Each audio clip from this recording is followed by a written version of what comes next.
Rasa macam sedih siap. Aduh, babi lah. Benda tu.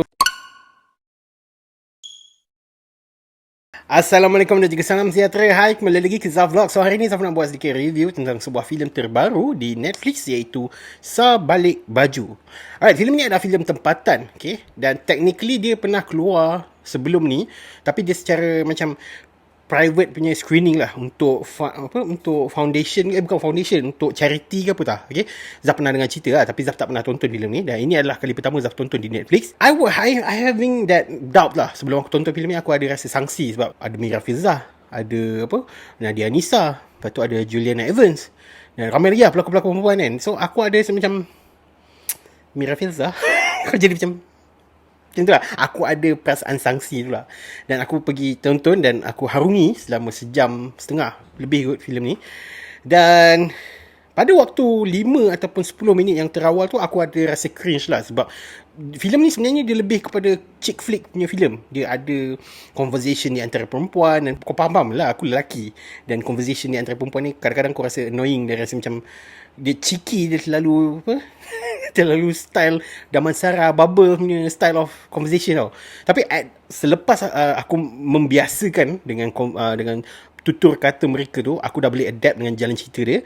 Dan surprisingly, dia sebenarnya cerita ni adalah sebuah filem omnibus. Dia kumpulan beberapa short story di dalam sebuah filem. Macam tu. Total aku rasa macam ada 6 cerita dengan 6 wanita. Dan apa yang special ni tentang Sabalik Baju ni adalah dia punya interconnecting stories di antara satu cerita dengan satu cerita. Diorang ni berada di dalam satu universe yang sama, yang macam mana aku nak cakap dia punya susunan jalan cerita ni boleh katakan genius, sebab dia interconnecting tu ada related dan menjadikan diorang ni bersangkut paut. Sedangkan diorang ni tak pernah jumpa pun. Ada yang tak pernah jumpa, ada yang pernah jumpa tapi hanya sekadar macam tu kan. So dia punya interconnecting stories tu yang sangat interesting sebenarnya. Dan honestly, daripada 6 jalan cerita yang diorang keluarkan dalam filem ni, aku rasa macam dalam 4 that has a great heavyweight punya message dan juga women empowerment, okay? Tapi yang 2 tu lebih kepada macam, aku rasa macam filler. Itu sebab dia macam ada orang aku perasan dekat tweet yang aku post dekat Twitter, ada yang bagi tahu daripada 6 tu ada 2 cerita yang aku rasa macam tak payah ada pun dalam filem ni. Tapi aku faham sebab ini adalah filler, something yang kita kena ada something yang mediocre sikit, sebab tak nak lah total filem gebabum ke apa kan. Cuma itulah, bila aku cakap gebabum tu, dia tak adalah capai that level of kau boleh rasa macam heartbroken ke, okay, heartfelt ke, kau menangis ke apa tengok filem ni. Tak, dia ada certain moment yang okay, tapi secara overall setiap cerita, 6 cerita tu, dia pada paras yang dia nak naik, lepas tu tengok dia sambung kepada cerita lain, dia turun balik, dia naik balik, dia macam dia tak ada something yang jalan cerita tu terus up pada kemuncak filem. Bagi aku, kemuncak filem ni sebenarnya aku tak jumpa. Dia sebab 6 cerita yang berbeza, dan kemuncak filem tu ada pada setiap story, dan kemuncak dia tu tak capai level yang aku nakkan. Dia macam dia boleh buat lagi powerful, tapi dia orang play safe. Nak kata play safe tak, dia macam lebih kepada untuk mengeneralkan. Aku rasa macam dia orang tak nak complicatedkan filem ni supaya orang boleh adapt dengan this kind of story kan. Sebab bayangkanlah 6 cerita, lepas tu dia nak hubung-kaitkan semua, memang aku pun pening kan. Tapi dia orang berjaya buat interconnecting filem. Sebab Malaysia ni jarang tau dapat buat interconnecting punya stories di dalam sebuah filem. Dulu aku pernah tengok cerita Bu, kalau silap, cerita tentang ibu kan. Filem tu aku tak berapa nak gemar sangat, aku tak suka sebab relationship di antara satu cerita short diorang tu dengan yang lain macam tak kuat. Tapi filem ni berjaya buat macam tu, okay? Selain itu, banyak juga filem ini menyentuh isu-isu yang aku boleh katakan was a current issue lah, dengan kes sexual harassment, dengan apa nama benda tu, yang TV show apa nama benda tu aku dah lupa lah. Pasal rape joke dekat dalam TV show semua tu, memang macam kena lah, macam kena pada waktu sekarang ni. Macam tu. Dia macam oh shit, filem ni memang di filem ini merepresent the hardship of a woman yang diorang perlu lalui daripada kecil sampai lah ke besar. Cuma ni aku ada satu benda yang aku nak tanya kepada pembikin filem ni kan. Mungkin dia boleh reply kat video aku ni ke apa kan. Ada satu story ni yang ending dia agak dark. In fact, dia adalah short story yang pertama sebenarnya. Ending dia agak dark. adakah kita perlu accept the fact that the kid is married to a guy, dan adakah dia menjatuhkan watak Nadia Nisa ni sebagai seorang yang sembang lain, tapi in realitinya dia telah menyumbang kepada benda yang macam tu. Sebab dia dalam majalah dia cakap perkahwinan kanak-kanak tu tak betul lah, adalah bukan the exact article, tapi aku just apa yang aku ingat ni lah, dia perkahwinan untuk student is not for married, okay, macam tu kan. Tapi dalam realitinya jadi benda lain. So apakah message yang cuba disampaikan pada first short story tu? Sebab bagi aku benda tu agak dark, yang kau sendiri pun habis macam tu je. Habis apa jadi kat budak tu? Kau faham tak? Dia macam memang macam tu ke dark dia? Mungkin lah dia nak tunjuk the reality of it. Walau macam mana sekalipun kau cuba mempertahankan that human, this student, hak seorang student wanita yang perlu belajar dahulu sebelum kahwin, dan benda tu agak, it was a dark lah. Benda tu agak menyentuh reality. Macam, aku pun tak sangka secara punya ending untuk the first short story kan.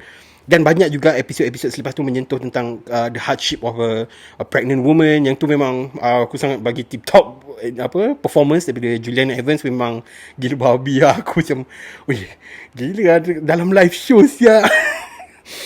Selain itu pada penghujung filem juga yang watak kakak Azraf. Kakak Azraf ni sebenarnya kali terakhir aku tengok cerita dia Zarfan kot. Aku tak ingat nama filem tu, lebih kurang nama aku. Cerita tu was suck as fuck. Dia memang totally bangang lah cerita tu. Aku tak suka cerita tu. Dan dalam tu adalah kakak Azraf lakon kan.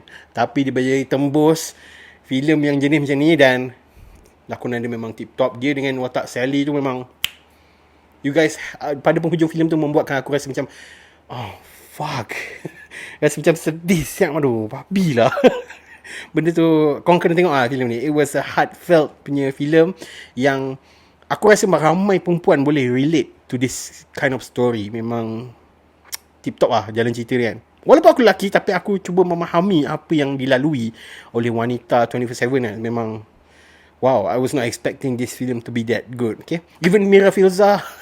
Watak Mira Filzah, Mira Filzah kan sebelum ni kan dia banyak sinonim dengan drama pukul 7. Even Sangka pun aku rasa dia bawa elemen drama pukul 7 tu kepada Sangka kan. Tapi dalam filem ni memang ni first time aku melihat Mira Filzah berjaya membawa watak di dalam sebuah filem. Aku rasa macam filem. Ni macam filem lah untuk watak si Mira Filzah tu dengan Azman Hassan punya, aku lupa pelakon. Tapi buat watak bapak dia tu memang rasa macam kau akan rasa geram macam. Tapi itulah realitinya. 6 cerita ni adalah realiti yang terjadi di dalam dunia, tapi dibawakan ke dalam layar perak, tapi kita tengok kat Netflix kan.